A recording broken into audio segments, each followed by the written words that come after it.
Welcome to English Baba channel. Class 12 Hindi chapter 9 है। दो poem है इसमें, छोटा मेरा खेत और बगलों के पंख। आज हम करेंगे इसके क्वेश्चन आंसर, तो जल्दी से वीडियो को लाइक कर दो।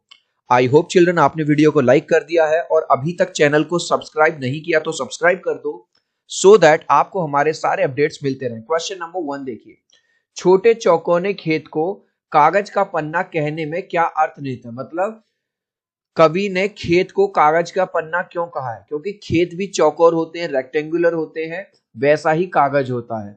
और दूसरा रीजन है, किसी भी खेत में फसल तब उगती है जब उसमें बीज बोया जाता है, जब उसमें पानी दिया जाता है, उसकी मतलब टेक केयर करी जाती है। उसी तरह से किसी भी कागज के ऊपर पर कविता तब लिखी जाएगी जब उस पर शब्दों के बीजों को बोया जाएगा।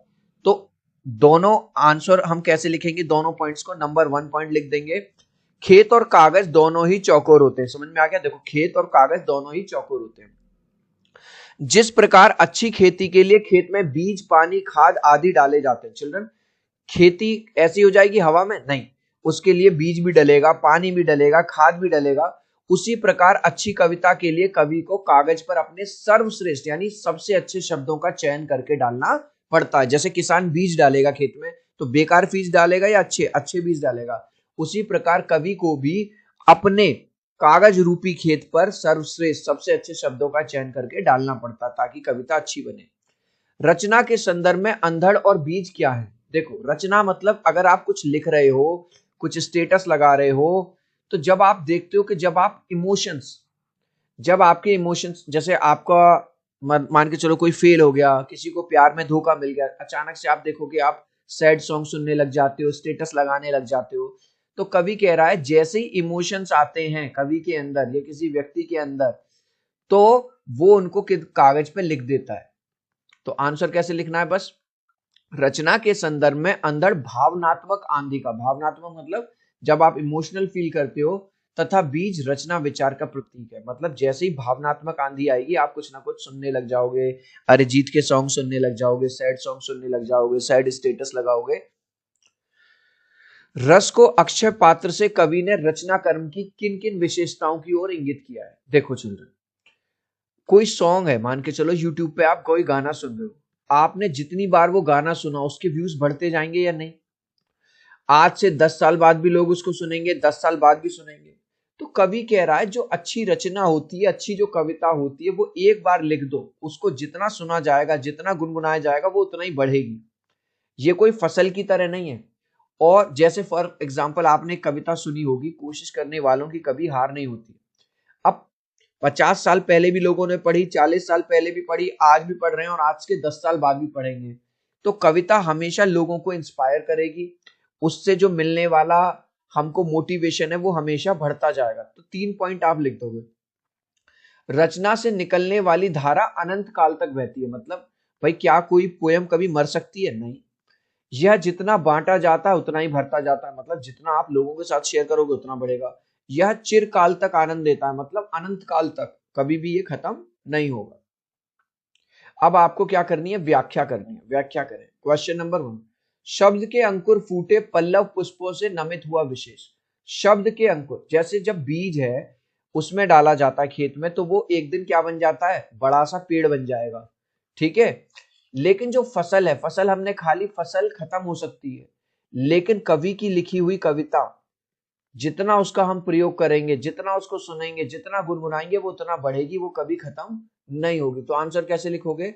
कवि कहना चाहता है कि कागज के पन्ने पर जब शब्दों के बीज बोए जाते हैं, यानी कागज के पन्ने पर जब बीज शब्द लिखे जाते हैं, तो वे कविता के रूप में उगते हैं, मतलब कविता बन जाती है और सबको अनंत काल तक आनंदित करती है। रोपाई क्षण की, कटाई अनंत की, लुटते रहने से भी जरा भी कम नहीं होती। मतलब कवि क्या कह रहा है कि जो किसान बीज डालता है उससे जो फसल लगती है वो हो सकता है 1 साल में खत्म हो जाए, 2 साल में खत्म हो जाए, 3 साल में खत्म हो जाए, लेकिन कवि जो फसल उगाता है अपनी कविता के रूप में, वो फसल कभी भी खत्म नहीं होती, वो अनंत काल तक चलती रहती है। आंसर कैसे लिखोगे? कवि कहता है कि बीज रोपने और कविता लिखने में बहुत फर्क होता है। खेत में बोया गया बीज कुछ समय बाद खत्म हो जाता है, लेकिन कविता रूपी फसल का खजाना दिन प्रतिदिन बढ़ता ही जाता है। कविता कभी खत्म नहीं होती। चिल्ड्रन, अभी तक आपने इस वीडियो को एक लाइक नहीं किया है तो आपसे रिक्वेस्ट करूंगा, प्लीज एक लाइक कर दीजिए। आपके एक लाइक और सब्सक्राइब से बहुत मोटिवेशन मिलता है। 3 तक काउंट करूंगा चिल्ड्रन, प्लीज वीडियो को लाइक कर दो। 1 2 3। आई होप चिल्ड्रन आपने वीडियो को लाइक कर दिया है, चैनल को सब्सक्राइब कर दिया। Thank you guys. अब हम करेंगे क्वेश्चन कविता के आसपास। क्वेश्चन नंबर 1 है, शब्दों के माध्यम से जब कवि दृश्यों, चित्रों, ध्वनि, योजना अथवा रूप, रस, गंध को हमारे ऐन्द्रिक अनुभवों में साकार कर देता है तो बिंब का निर्माण होता है। इस चीज को मैं आपको इजी वर्ड्स में समझा देता हूँ। चिल्ड्रन, कोई ऐसी चीज है जैसे किचन में कुछ बन रहा है, मम्मी कुछ टेस्टी बना रही है, आप दूसरे कमरे में बैठे हो, लेकिन अचानक से आपको खुशबू आ गई, तो यानी कि आपके सेंस ऑर्गन नाक ने उसको सेंस कर लिया। आपने अचानक से जलेबी बनती हुई देखा और आपका जलेबी खाने का मन करने लगा, तो आपने जैसे देखा। कभी कभी कोई गर्म या ठंडी चीज टच हो जाती है और एकदम से हम हट जाते हैं। आप अचानक से कुछ कर रहे हो, तभी बाहर से डीजे की आवाज आती है, तो सेंस। कभी कभी कोई चीज आपकी आंखों में पट्टी बांध दे या तो आपको टेस्ट, तो ये हमारे सेंस ऑर्गन है।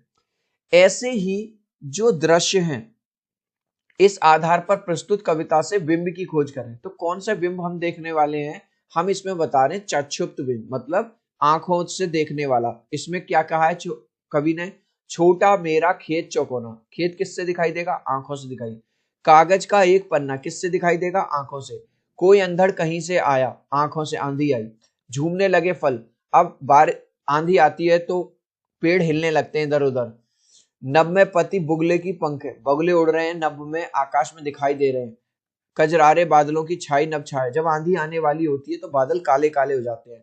तो यहाँ हमने कौन सा बिंब लिख दिया, चक्षुप्त बिंब, मतलब आंखों से दिखाई देने वाला। नेक्स्ट, जहां उपमेय में उपमान का आरोप हो, रूपक कहलाता है। इस कविता में रूपक बताओ कौन कौन से हैं। तो भाव रूप आंधी, विचार रूप बीज, शब्द रूपी अंकुर, कल्पना रूपी रसायन, कागज रूपी खेत, कटाई रूपी अनंता, क्षण रूपी बुआई। इनमें से आप 4-5 जो लिखना चाहो वो आप लिख सकते हो। इस लास्ट क्वेश्चन का आंसर आप मुझे दोगे कमेंट सेक्शन में, देखूंगा कितने बच्चे राइट आंसर देंगे। कवि के अनुसार इनमें से क्या कभी खत्म नहीं होता, क्या चीज कभी खत्म नहीं होती, फ्रूट्स, क्रॉप या पोयम, कविता। आप चाहो तो अपने आंसर में कमेंट में ए बी या सी लिख देना, मैं समझ जाऊंगा। सो आई होप मेरा ये वीडियो आपको बहुत अच्छा लगा होगा। प्लीज वीडियो को लाइक कर देना, चैनल को सब्सक्राइब कर देना। अब हम मिलते हैं अगले वीडियो में। Bye bye.